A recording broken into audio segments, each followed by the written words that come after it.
at that time, 22 years, no coincidence, that the first 22 numbers symbolize, reflect, and actually teach the cosmic principles behind all manifestation.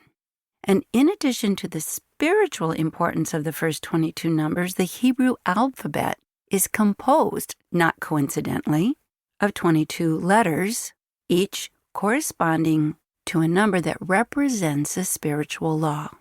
Also, from my studies, I knew there are 22 archetypes in the major arcana of a tarot deck, which really is a book on how to manifest according to Western mystery school teachings, Western Kabbalah.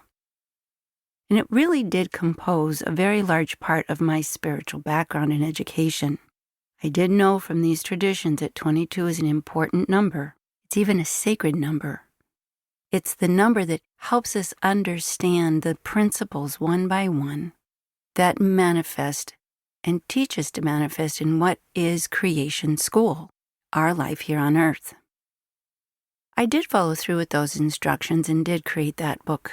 It was released many years ago, so I was surprised that in 2022, I was once again clearly instructed by Joachim and the Emissaries of the Third Ray, second octave of love, that I was to write a new book of manifestation because the frequency of the earth and our frequency as human beings was in a tremendous transformation, and that the laws that applied earlier no longer apply.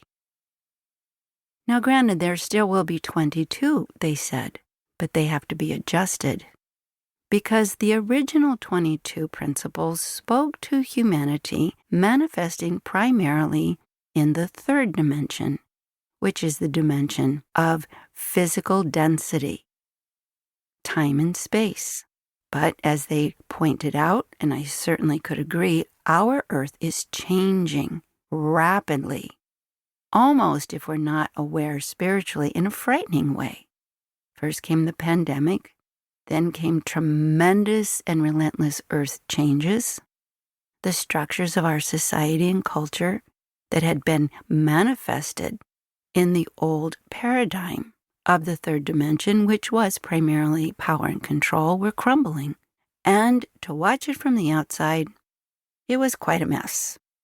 But the emissaries of the Third Ray, and especially Joachim, assured me, do not judge from just the appearances. We are in the process of a great evolution, a great transformation. And for those of us who choose to be here at this time, we are being liberated out of this dense third dimension, limited, ego-oriented time and space construct, and we are being restored to our light bodies.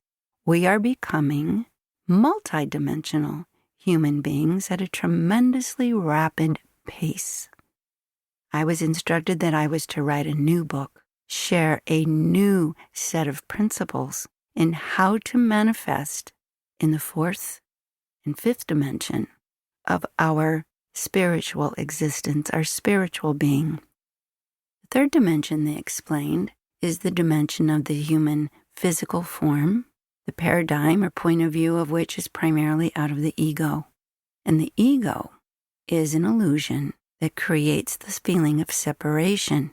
In short, they said it creates a state of mind that is fear-based, competitive, me against you, and keeps us limited, isolated, and frankly stuck. As our Earth's frequency is changing, so too is the frequency within each human. And we are beginning to activate within our physical bodies and our consciousness a higher frequency. We are being elevated out of the third dimension into the fourth and fifth. The fourth dimension, they explained, was our awakening that we are not physical, ego-based, ego-limited beings, but we are spiritual beings. And as spirit, we are not ever trapped or stuck by anything other than our own consciousness. They reminded me that Earth is creation school.